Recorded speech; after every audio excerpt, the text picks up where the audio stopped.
got to get to the big story of the day, which is all of these interviews that not only Kamala has been doing, but also Tim Walz. They were both on 60 Minutes. At the very outset of the show, Scott Pelley tried to say, here's why Trump isn't with us. He totally said he would come on the show, and he read texts between their crew and one of Trump's people, that Stephen Chung guy, where Stephen said, yes, the president will do it. And then they backed out because you heard Trump say, I want an apology because of how they completely Leslie Stahl stepped over me talking about the laptop, claiming it was disinformation when it absolutely wasn't. So here they are lying again at the very introduction of the show. Later, Trump said he needed an apology for his interview in 2020. Trump claims correspondent Leslie Stahl said in that interview that Hunter Biden's controversial laptop came from Russia. Oh my God. She never said that. Trump has said his biggest. Did she not say that it was not verified, which the whole context of this clip is about it being Russian disinformation, which how many people signed a letter saying, yeah, it's totally Russian disinformation. 50-51, isn't that what it was? Yeah. But this is what actually went down. Scandals I've ever seen, and you don't cover it. Because you want to talk about... Well, because it can't be verified. You want to talk about insignificant things. I'm telling you. Of course it can be verified. Excuse me, they found the laptop. Leslie. Can't be verified. God. What can't be verified? The laptop. Why do you say that? Because even the family hasn't... The family on the laptop, he's gone into hiding. For 5 days, he's gone into hiding. He's preparing for your debate. Oh. No apology. Preparing for your debate. They just... Oh my God. I know. Cannot. With her useless face. Okay, this is no apology. Nothing. No. And so he's not going. And so they're doubling down. I don't blame him. He should be like, here's my middle finger. Absorb it. Absorb it all. Have a seat on it, if you will. Exactly. Take all the seats on my middle finger. I just cannot with these people. So I will say that I think it's Bill Whitaker is the name of the dude that interviewed Kamala on 60 Minutes. He pressed her with very good questions. However, he did not push back on her or demand follow-up enough. So I give him partial credit, okay, for it being sort of a tough interview. Partial credit. This is partial credit. Partial. Yeah. So in this first clip, this is when this is one of the teaser clips that came out where he's talking, she's talking about her economic plan. And he's like, yeah. I know about the plan. Like, how are you going to pay for it? And she has trouble with that. And the deer in the headlights look as he does press her on that is just, it's a treat, you guys. It's a treat. Is about saying that when you invest in small businesses, you invest in the middle class, and you strengthen America's economy. Small businesses are part of the backbone of America's economy. But pardon me, Madam Vice President, the question was, how are you going to pay for it? Well, one of the things is I'm going to make sure that the richest among us who can afford it pay their fair share in taxes. Oh, my God. It is not right that teachers and nurses and firefighters are paying a higher tax rate than billionaires and the biggest corporations. And I plan on making that fair. But we're dealing with the real world here. But the real world includes... How are you going to get this through Congress? When you talk quietly with a lot of folks in Congress, they know exactly what I'm talking about because their constituents know exactly what I'm talking about. Their constituents are those firefighters and teachers and nurses. The clips that I've seen of this interview, she just looks like a freaking idiot. I mean, she is an idiot. She is a freaking idiot. But you think that they would want, because they've manipulated interviews before. And I feel like if they manipulated this one, then we're in a heap of trouble with this chick.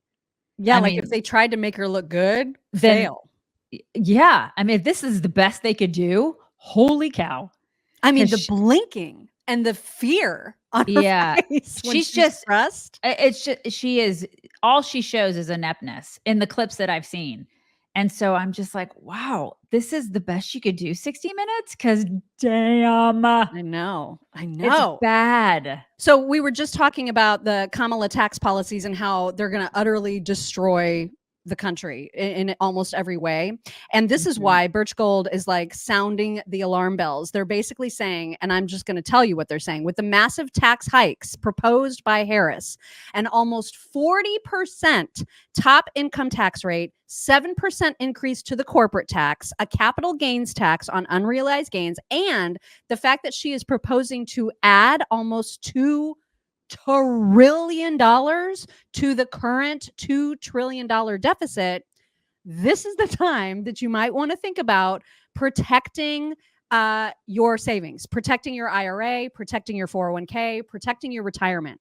And Birch Gold, there's nobody better to show you how to do that than the folks at Birch Gold. And the best news of all is that they will show you how to do it for absolutely free. When you text the word chicks to 989898, you're going to get a free information kit about gold and how to protect your savings accounts from the beast, the cyclone that is Kamala Harris, because she's going to put a number on all of our savings and we all need to be prepared. So please just get yourself educated. There's no obligation here. When you text the word chicks to 989898, you're not roped into anything forever. This is just a way for you to get information. So please do it. And then you can see the information and then decide for yourself what you would like to do with it. Text chicks to 989898. It's real bad. And so too is this clip where he presses her about the fact that on day one, she and Biden undid all of the work, all of the executive orders that Trump had in place that were working at the border. And so he wants to know, do you have any regrets about undoing some of the things? Because ultimately like a few months ago, they finally reinstated one of the policies and it was a huge help immediately. Yeah. She tries to play that off like, see, we're helping. And he's like, but do you have regret about taking so long? She cannot deal with this question. The border for years. And so I know this is not a problem that started with your administration. Correct. But there was an historic flood of undocumented immigrants coming across the border the first 3 years of your administration. As a matter of fact, arrivals quadrupled from the last year of President Trump. Was it a mistake to loosen the immigration policies as much as you did? It's a long-standing problem. And solutions are at hand. And from day one, literally, we have been offering solutions. What I was asking was, what the hell? Was it a mistake to kind of allow that flood to happen in the first place? I think the policies that we have been proposing are about fixing a problem, not promoting a problem.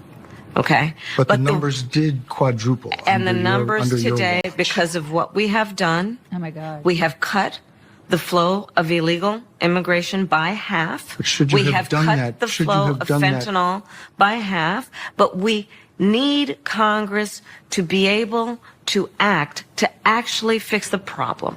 What? I mean, he dodge, duck and dodge. So yeah, she never answered that question. I appreciate him trying to make her answer that question though. He did try. He did double down. So, I mean, good for him, I guess. Because she looks just awful in this interview.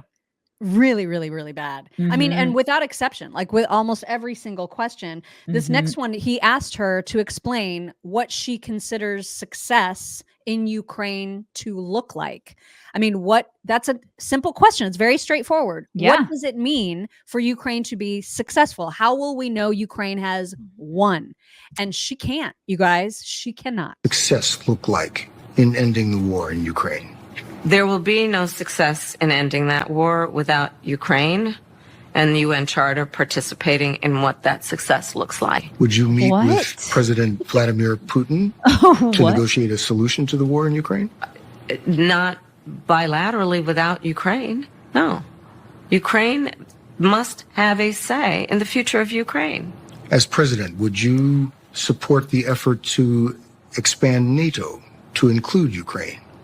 Those are all issues that we will deal with if and when it arrives at that point. Right now, we are supporting Ukraine's ability to defend itself against Russia's unprovoked aggression.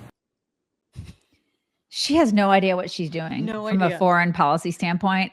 But she does know that she can just take buckets of money from us and just throw it wherever the hell she wants to throw it. And that's terrifying. And I think she meant unilaterally, right? Not When he was- bilaterally. Yeah. Yeah. Okay. Because I was like, I feel think like she that's did. not the right word. Yeah, but she's not very good with words, as evidenced by the salads. Right. I mean, that was bad. It was Guys, that what she just did was more of a word casserole as opposed to a salad. Wow. Yeah, that was messed up. Uh-huh. So he also asked, he confronted her, I guess I should say, with the fact that people still, because she's only just now decided to talk to the media, a lot of people feel like they have absolutely no idea what she's about, who she is, anything about her. And he wanted to ask her about that. Say what your critics and the columnists say. Okay.